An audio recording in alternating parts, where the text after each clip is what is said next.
நம்ம ஆட்களுக்கு சயின்ஸ் படத்தையும் வந்துட்டு பேய் படமாக தான் சொல்ல வேண்டியதாக இருக்குது. இந்த வந்து ஒரு பேய் அப்படின்ற ஒரு கான்செப்ட் எடுத்துக்கிட்டு டெசர்ட் அப்படின்ற சயின்ஸ் தியரியோட இந்த படத்தில் வந்து பயங்கரமான ஒரு ஐடியாவில் பண்ணியிருக்காங்க.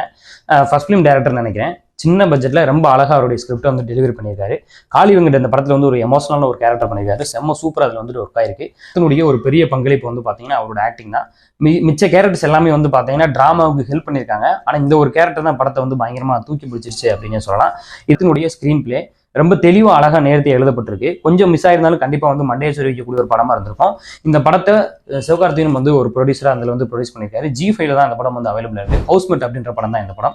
இந்த படத்துலேயே சொதப்பலான விஷயங்கள் என்ன அப்படின்னு பார்த்தீங்கன்னா, அந்த டிராமாட்டிக்காக ஃபர்ஸ்ட் செய்யப்பட்ட சில விஷயங்கள் வந்து பார்த்தீங்கன்னா இன்னும் கொஞ்சம் நல்லாவே பண்ணியிருக்கலாம். ஆனால் பட்ஜெட் கம்மியானனால அந்த லைட்டிங் ஒர்க்கு, அந்த ஹவுஸோட டிசைனிங் இதெல்லாம் வந்து கொஞ்சம் ரொம்ப சுமாராக இருந்த மாதிரியான ஒரு ஃபீல் இருந்துச்சு. இது இல்லாமல் ஃபர்ஸ்ட் ஹாப்ல கதை ஆரம்பிக்கிறதுக்கு வந்து பார்த்தீங்கன்னா ரொம்ப நேரம் டைம் எடுத்த மாதிரி இருந்துச்சு. இந்த மாதிரியான படங்களுக்கு ரொம்ப நேரம் வந்து டைம் எடுக்காம டக்குனு கதைக்குள்ள போயிட்டா இன்னும் ரொம்ப இன்ட்ரெஸ்டிங்கான ஒரு படமா இருந்திருக்கும்.